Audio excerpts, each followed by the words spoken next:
आप ये video YouTube पर देख रहे हैं तो हमारे चैनल को सब्सक्राइब करें और बेल आइकन को दबाना ना भूलें।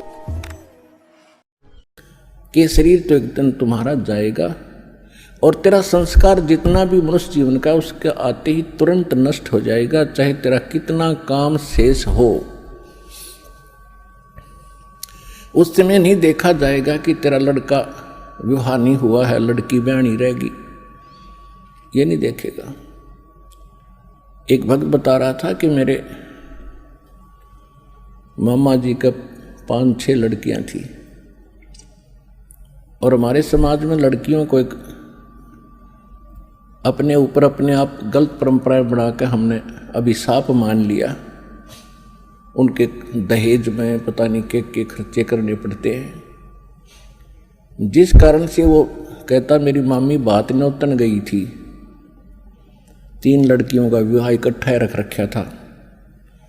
जिसके घनी बेटियां हों तो इन्होंने सोचा है एक बार में सारा खर्चा हो जाए, ठीक ठाक निपट जाए। अब जिसकी 3 बेटियों का विवाह हो उसके दिमाग में कितना बर्डन होता है, वो चल कहीं रहा होता, सोच कहीं रही होती है। इसी प्रकार वो बस स्टैंड पर खड़ी थी और ध्यान यही था, उसको ऐसे लाऊंगी, उसको ऐसे करूंगी, वहाँ से पैसे मिलेंगे।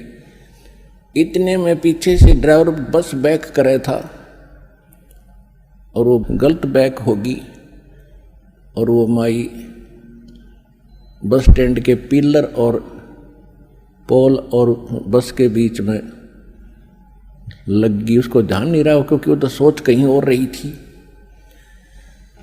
वहीं मृत्यु को प्राप्त होगी। तो परमात्मा कहते हैं ये शरीर तेरा जब समय आएगा एक सांस तुझे नहीं मिलेगा।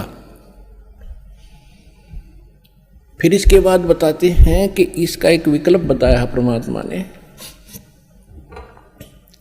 कबीर ये तन जाएगा सके तो ठाहर ला, एक सेवा कर सतगुरु की। और फिर जो वो बताएं उस आधार से भक्ति कर, गोविंद के गुण गा। ठार का अर्थ होता सपोर्ट।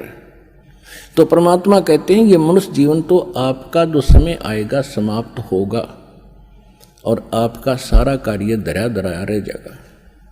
इससे बचने के लिए भी आपने परमात्मा के नाम की, सच्चे गुरु की ये ठाहर लानी पड़ेगी। वो ठाहर लगने के बाद फिर जीवन एक्सटेंड हो जाएगा और वो भी समर्थ परमात्मा कबीर भगवान की शरण में आने से वो ठाहर लगेगी। और कोई न ब्रह्मा जी, न विष्णु जी, न शिव जी, न ब्रह्म, न परब्रह्म ये आपके जीवन को एक्सटेंड नहीं कर सकते। तो यहां परमात्मा कहते हैं कबीर ये तन जावेगा और सके तो ठाहर ला। फिर वो ठाहर बताई है, कौन सी ठाहर लाई? एक सेवा कर सतगुरु की और गोविंद के गुण गा। तो परमात्मा ने स्वयं आकर के वो ज्ञान दिया है जो विशेष ठाहर है, विशेष भक्ति है, जिससे परमात्मा